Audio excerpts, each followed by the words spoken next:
كان في دورة لحفظ القرآن شهرين في المسجد الحرام، وهي لا تزال تقام في الصيف لمدة 60 يوم. يأتي دورة للطلاب الصغار 60 يوم ما يطلعون بس للفندق ويرجعون للحرم، ويوميا حفظ قرآن يمكن 10 ساعات. فدعوني لإلقاء محاضرة عليهم، وجئت إلا شباب في المتوسط والثانوي وبعضهم أواخر الابتدائي.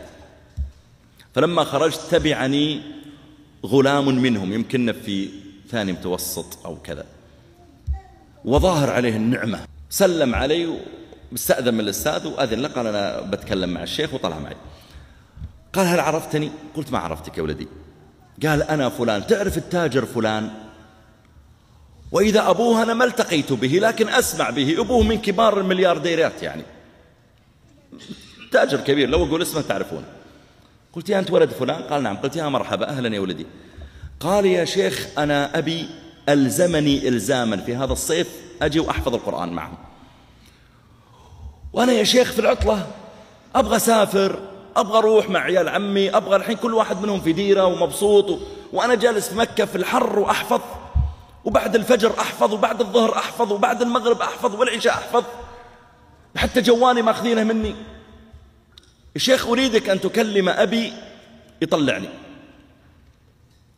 قلت بالعكس يا ولدي، إن شاء الله أن لا يريد أبوك من كل الخير، وإن شاء الله أنت. قال لا أنا مليت، أنا طفشت، وبكى. قلت لا أنت رجال، وش اللي تبكي وأنت رجال؟ لا أنت رجال واترك عنك، كلها يا رجال 60 يوم تنتهي، كم خلصت الحين؟ أسبوعين إن شاء الله، ما بقى إلا شوية ولدي. وشديت من أزره ومضيت ونسيت موضوعه. وبعدها يمكن 15 سنة تقريبا صليت في أحد الجوامع الكبار في مدينة ما،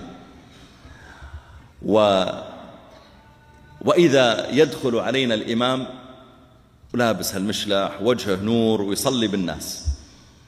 فلما انتهيت وسلم علي وعرفني بنفسه، وإذا هو فلان ابن فلان اللي رأيته قبل 15 سنة، حفظ القرآن، تخرج من الشريعة، وعين قاضيا، ويحمل إما يحضر الدكتوراه أو قد خلص الدكتوراه.